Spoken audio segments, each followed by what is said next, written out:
जिला news.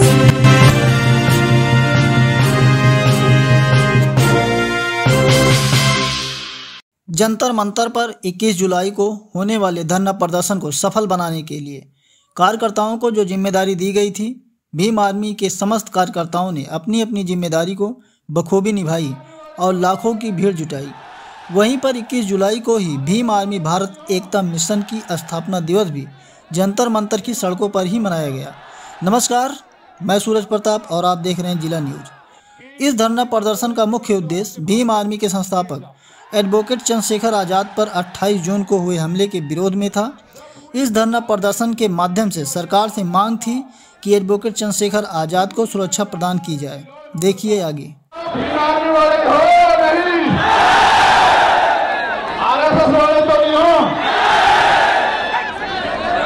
Bhim army वाले हो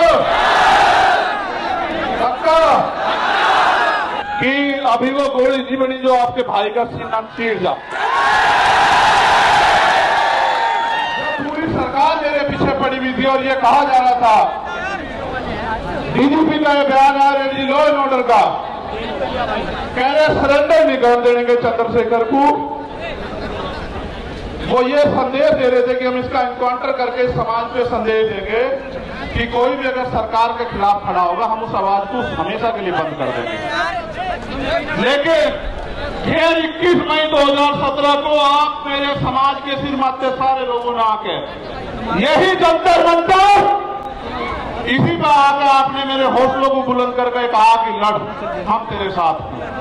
और वो दिन राज का दिन है, चाहे मैं सीए तेरा नाम से मैं जेल गया हूं, चाहे मैं ऐसी एक ताकत को लेके गुरु रविदास घर की तरफ चल दिया था जब इन्होंने मेरी 250 लाठी मार के थाल उतार दिए कि सच्चो साहब अब तो एसीपी हो गए, जहां रात को मुझे जानवर की तरह मार के गिरा गया, वो यही खड़े हैं। उनके जो साथी जिस थाने में मुझे मारा गया था 2-2, 3-3 बार, वो भी मुझे सवेरे मिले थे।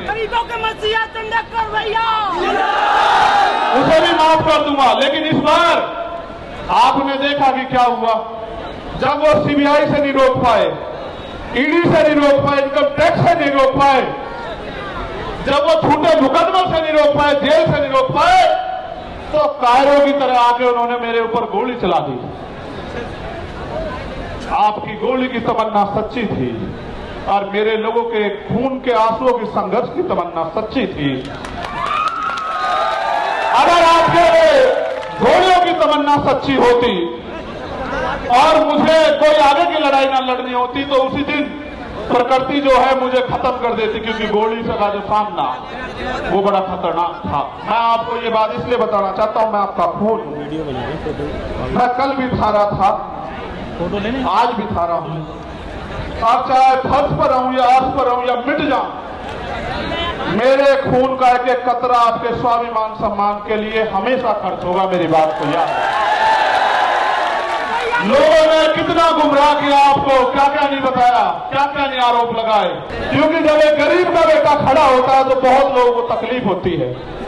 लोगों को लगता है कि ये देश अमीरों का है, लेकिन आप मेरी बात के साथ खड़े रहोगे और दिल्ली में आज आपने इतिहास लिखकर दोबारा दिखा दिया मेरे लोगों। मुझे गर्व है आपको, मुझे गर्व है कि मैं गरीब समाज में जन्मा था, मेरा समाज गरीब है और मेरा समाज सम्राट अशोक की तरह गरीब रहेगा। मुझे इस बात का किसी की बारात रोक दो, किसी के ऊपर पेशाब कर दो, किसी को थूक दो, किसी में थूक चटवा दो, किसी की मूंछ काट लो, किसी के पानी छूने पर हत्या कर दो, तो पहले ये ताकतवर लोग था, उनका जन्मसिद्ध अधिकार है। मगर जब से भीम आर्मी के सच्चे पहरेदार मैदान में आए हैं देश के अंदर, वो कर तो देते हैं घमंड में, लेकिन उन्हें नू नहीं बता, उनकी मां भी नहीं बचा सकती उन्हें। फिर सरकार को फिर वो जाते हैं जेल। जब वो जेल जाते हैं तो वहां बैठ के वो सोचते हैं कि हम किसकी वजह से जेल जा रहे हैं। तो जब वो जेल जाते हैं तो फिर वो क्या करते हैं पता है, वो जेल जाके ये कहते हैं बाहर निकलते कि इस आदमी को निपटाओ, वरना तो हमारा एक छत्र जो अधिकार है वो खत्म हो जाएगा इस देश में। उन्होंने शुरुआत ये यहां नहीं की, उन्होंने शुरुआत बिहार में की, जब भाई राकेश पासवान को उन्होंने 20 गोली मारी। हम समझ नहीं पाए, 20 गोली मारने के बाद उन्होंने लगा डर जाएंगे, लेकिन आप डरे नहीं। फिर इन्होंने विदिशा में हमारे जिला अध्यक्ष भाई चरण सिंह की हत्या करी, फिर भी नहीं हम डरे। हम आंदोलन में आए, हमारी जान चली गई, तब भी नहीं डरे। फिर उन्हें लगा कि भाई जड़ ही काटो, टहने भी मजबूत हैं, जड़ भी मजबूत है, पत्ते भी मजबूत है, भाई जड़ ही काटो। तो बाबा साहब बड़े रुकने के नहीं। तो जड़ काटने का वो क्या था कि चंद्रशेखर आजाद को निपटा दो। देखो वो तो बच्चे हैं जिन्होंने ये किया है, सच बात बता रहा हूं, बच्चे, लेकिन उनके हाथ पीछे जो है ना, जिन्होंने उनके हाथ में हथियार दिए वो बच्चे नहीं है। हम सीबीआई जांच की मांग इसलिए कर रहे थे कि बहुत सारे लोगों ने मजाक उड़ाया कि अपने आप सिक्योरिटी लेने को हमला कर दिया, जिसकी रक्षा इतना बड़ा समाज करता हो, जिसकी रक्षा जो है सम्राट वीर भोज के वंशज करते हो, जिसकी रक्षा छोटू राम के वंशज करते हो, जिसकी रक्षा गुरु गोविंद सिंह जी के बच्चे करते हो, जिसकी रक्षा सदगुरु रविदास जी महाराज के बच्चे करते हो, जिसकी रक्षा भगवान वाल्मीकि महाराज के बच्चे करते हो, उनको लगा कि वो उसको मिटा देंगे। ये किसान कमेरों की आवाज है। सम्मानित साथियों,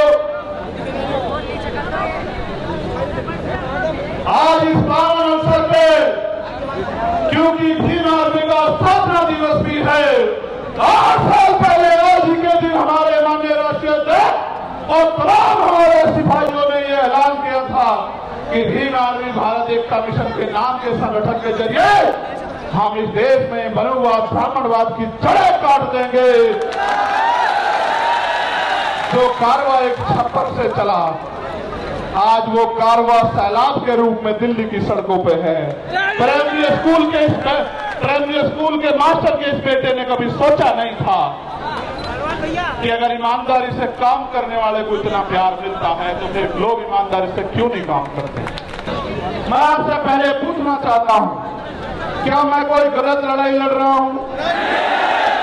क्योंकि कहते हैं पुनर्जन्म होता है, मैं तो मानता नहीं, लेकिन सच ये है कि जब वो गोली चली थी, मैं ईमानदारी से कह रहा हूं, मैंने अधिकारी को फोन करके कहा कि गोली तो लगी है, लेकिन लगी कहां ये पता नहीं था। और पिछला जन्म भी जीवन भी आपके लिए था एक खतरा, और ये जीवन भी आपके लिए, ये ऐलान करने के लिए आपको मिला। दूसरा, सीबीआई जांच क्यों जरूरी है ये भी सुन लो। जो लोग ये कह रहे थे सुरक्षा के लिए गोली चलवाई और करा, तमाशा बना रहे थे, उनको आदत है मुझे नीचा दिखाने की आदत है उनको, क्योंकि उन पे ये गरीब का बेटा पच नहीं रहा भाई, ये कमेरी माँ का बेटा पच नहीं रहा उन पे।